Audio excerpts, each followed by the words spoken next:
3 times the FBI came for John Gotti. 3 times he walked out of a federal courtroom a free man. Prosecutors were humiliated. Agents were reassigned.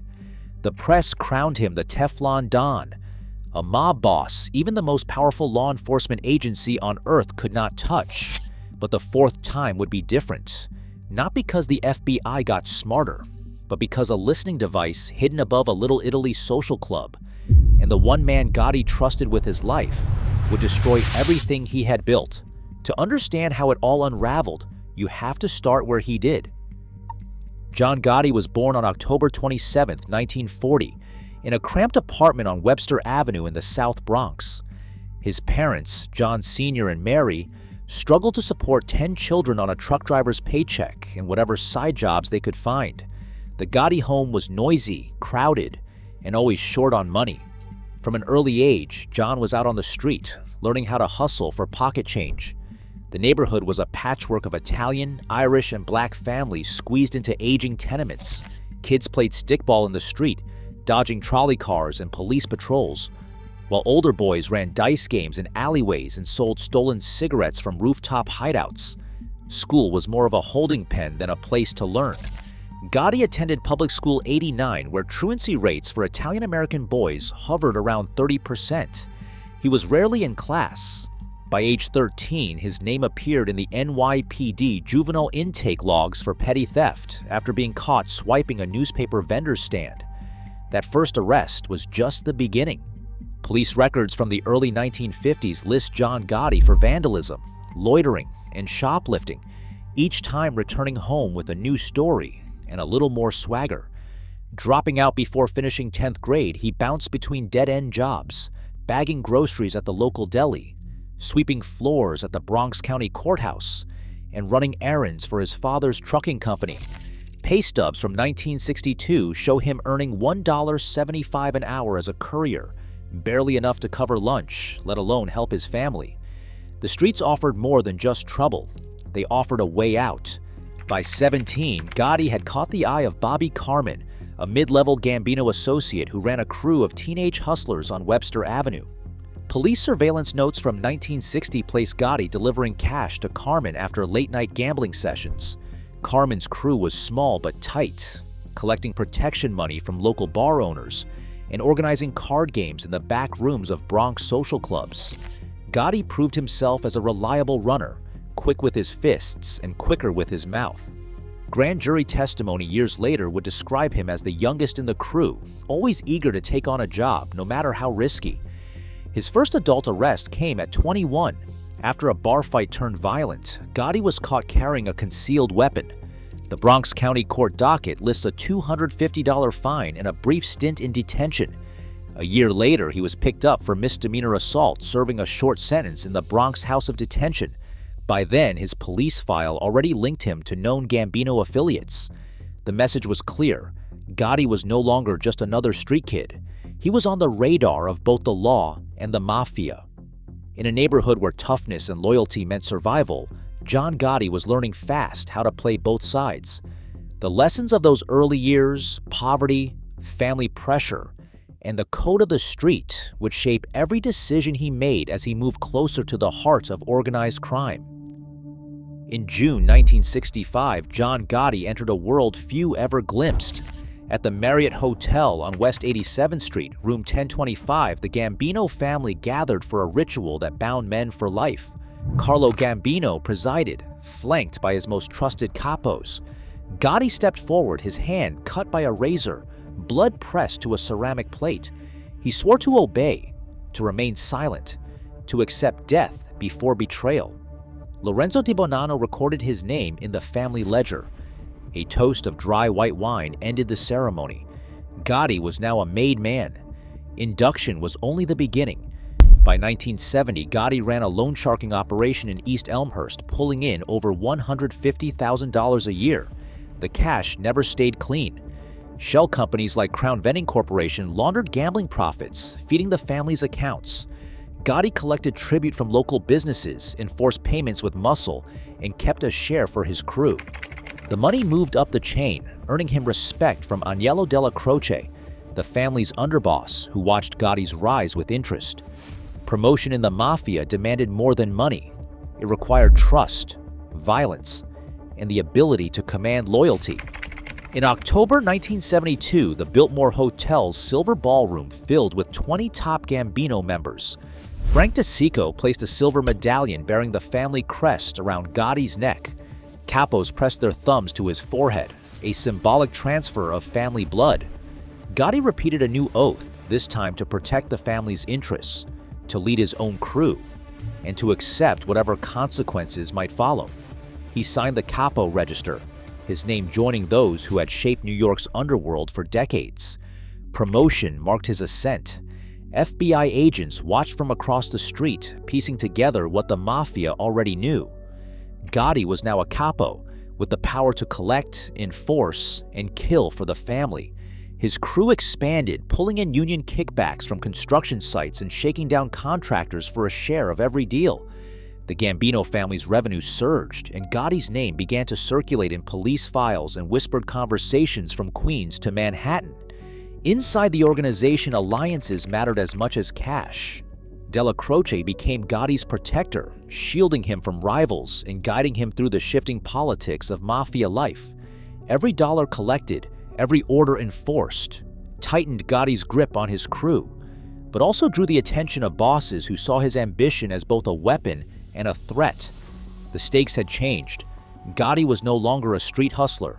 He was a player in a world where one mistake could mean a bullet or a prison cell. By the end of 1972, Gotti had become what most street kids only imagined, a recognized leader, trusted to run his own crew, feared by anyone who owed the family money. The rituals, the oaths, and the ledgers were more than ceremony. They were the keys to real power. But every step up the ladder came with a price. The higher Gotti climbed, the more dangerous the game became. December 16, 1985. The sidewalks outside Sparks Steakhouse in Midtown Manhattan glistened with freezing rain as Paul Castellano's black Lincoln pulled up to the curb. Thomas Bellotti, Castellano's new underboss, sat behind the wheel. Neither man noticed the crew of gunmen waiting in the shadows. In less than a minute, 6 shots cracked the winter air. Castellano slumped forward, dead, before he hit the pavement. Bellotti never made it out of the car. The hit was surgical. 4 shooters dressed in trench coats closed in from both sides. Witnesses later described the scene as chaos. Diners ducking under tables, cabs screeching away, police sirens echoing off the glass towers. The bodies were left in plain sight, a message as much as a murder. The Gambino family had just lost its boss and underboss in the span of 30 seconds. News spread through the city before the blood dried. Castellano had ruled with a businessman's hand, favoring white-collar rackets and keeping a distance from the street crews. But in the end, he died like any other mobster, gunned down in public, betrayed by his own. The FBI arrived within minutes, cordoning off the block as detectives photographed the crime scene. Reporters snapped shots of the bodies, their headlines ready before the presses even rolled. Inside the Gambino family, the fallout was immediate. The old guard was paralyzed. No one had seen an attack this bold since the days of Lucky Luciano. The chain of command broke overnight. With Castellano and Bellotti gone, the family's leadership was a vacuum. Gotti, long considered a soldier with ambition, was suddenly the man everyone looked to for direction. The planning behind the hit was meticulous. Surveillance logs later showed Gotti's crew holding late-night meetings in Ozone Park, mapping out every step. Frank DeCicco, Gotti's trusted lieutenant, handled logistics. John Carneglia and Vincent Artuso were picked as shooters. The timing was set for just after dusk, when Castellano would arrive for his regular dinner at Sparks. Gotti himself watched from a car parked half a block away, radio in hand, waiting for confirmation that the job was done. The murder sent shockwaves through the city and the underworld. Federal agents who had spent years trying to catch Castellano now scrambled to piece together who stood to gain. Surveillance tapes captured whispers that Gotti did it. Wiretaps lit up with talk of a new order. Within days, Gotti was seen holding court at the Bergen Hunt and Fish Club in Queens, surrounded by capos and associates eager to pledge loyalty. For the FBI, the assassination was both a setback and an opportunity. The Bureau lost a target but gained a new one, more dangerous, more unpredictable, and far more willing to use violence in the open. Gotti's leap to power was complete. The old rules no longer applied. The mob was no longer invisible. The world and law enforcement now had a new face of organized crime, one that did not hide in the shadows. The Sparks hit changed everything. In one brutal move, John Gotti rewrote the rules of the mafia. The cost was high: open war with rival factions, relentless scrutiny from the FBI, and a city on edge. But for a moment, Gotti stood alone at the top, untouchable, or so it seemed. Flashbulbs popped outside the federal courthouse as John Gotti strode past the crowd, his silk suit immaculate, his hair slicked back, and a half smirk daring reporters to ask the wrong question. He wasn't hiding anymore. In fact, he seemed to relish the attention, waving to supporters and flashing that trademark grin. The newspapers called him the Dapper Don, but soon another nickname would stick, one that captured his uncanny ability to walk away unscathed from charges that would have buried any other mob boss. The first trial came in 1986. Prosecutors charged Gotti with racketeering and the murder of union boss John O'Connor. The evidence looked solid on paper: FBI tapes, informant testimony, and surveillance logs. But inside the jury room, things unraveled. A juror later admitted to receiving a mysterious phone call before deliberations began. Other jurors reported being followed home. When the verdict came down, the courtroom was silent. Not guilty on all counts.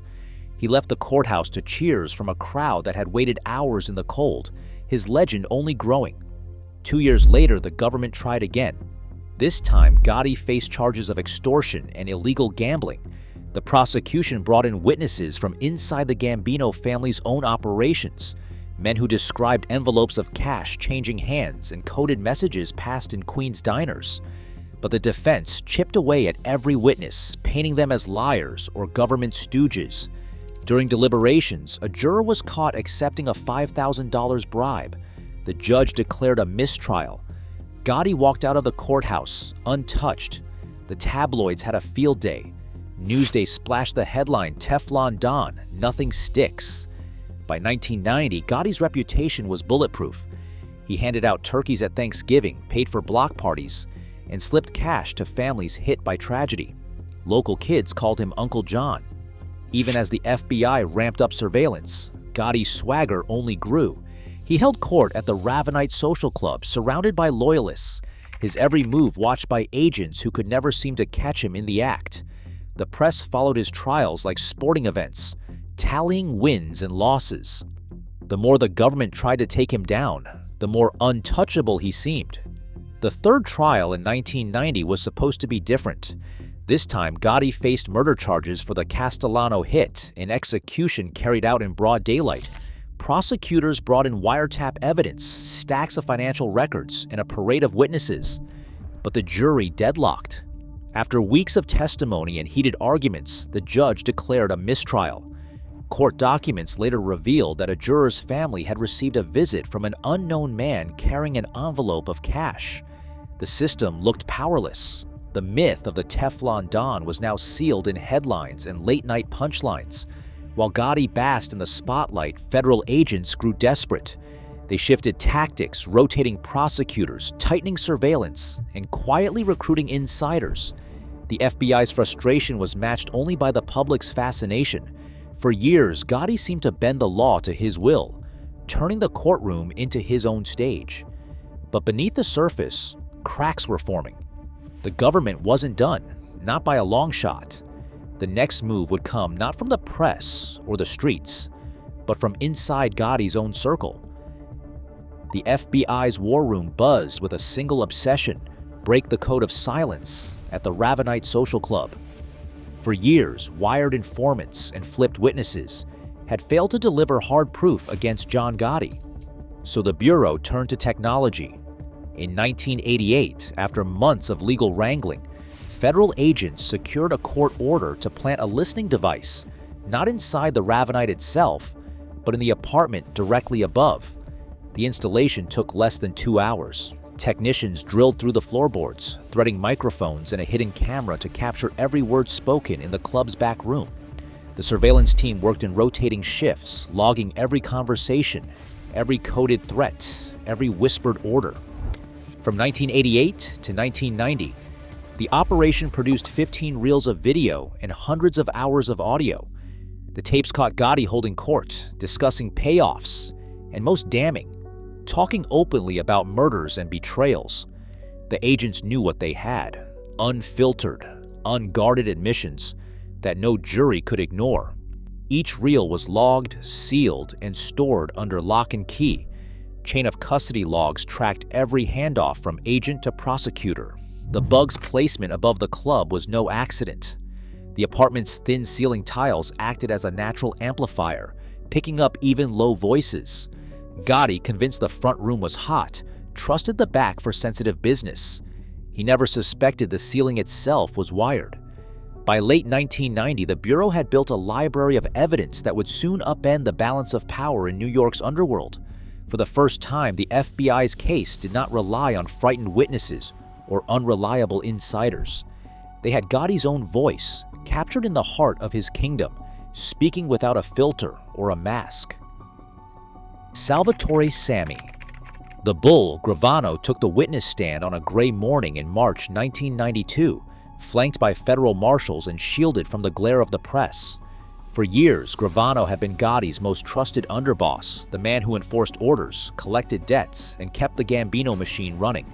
Now he faced Gotti from across the courtroom, his testimony spelling out the anatomy of betrayal. Gravano confessed to participating in 19 murders. He named names, described meeting spots, and recounted the orders he had taken from the man once called untouchable. The plea deal he signed traded a life sentence for a chance at freedom, in exchange for the truth. Every detail, every body, every dollar that moved through the family's hands.